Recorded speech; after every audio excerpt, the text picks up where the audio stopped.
កាវេខ្លាយជាប្រទេសតូចបំផុតទី2លើលោកដែលបានទៅលេង World Cup 2026 ជុំផ្ដាច់ព្រាត់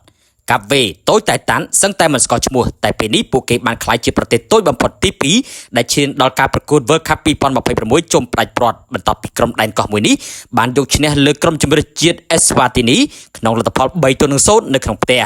ជ័យជំនះនេះមានន័យថាក្រុមជម្រើសជាតិកាវេទទួលបានចំណាត់ថ្នាក់លើកំពូលតារាងក្នុងក្រុមជម្រើសពូលរបស់ពួកគេក្រុមជម្រើសជាតិកាវេស្ថិតនៅក្នុងទ្វីបអាហ្វ្រិកដែលមានប្រជាជនត្រឹមតែ 59,000 នាក់និងជាកោះតូចមួយដែលមានផ្ទៃដីត្រឹមតែ 4,033 គីឡូម៉ែត្រក្រេតែប៉ុណ្ណោះមិនសរសើរមិនបានមិនមែនដោយសារតែសំណាងទេកើតឡើងពីការខិតខំប្រឹងប្រែងពិតប្រាកដគឺក្រុមជម្រើសជាតិដ៏តូចមួយនេះមានឱកាសបង្ហាញខ្លួនជុំចុងក្រោយពីរង្វាន់បាល់ទាត់ពិភពលោក World Cup ឆ្នាំ2026ជាលើកដំបូងនៅក្នុងប្រវត្តិសាស្ត្ររបស់ខ្លួនគួរបញ្ជាក់ផងដែរថាប្រទេសដែនកោះកាវេគឺជាកោះតូចជាងគេទី2ដែលបានទៅលេង World Cup នៅទឹកដីសហរដ្ឋអាមេរិក មិចស៊ីកូ និងកាណាដាដែលជាសហម្ចាស់ផ្ទះនាពេលខាងមុខបន្ទាប់ពីក្រុមជម្រើសជាតិអ៊ីស្លង់ធ្លាប់បង្ហាញមុខនៅឆ្នាំ2018គេតូចតែគេប្រឹង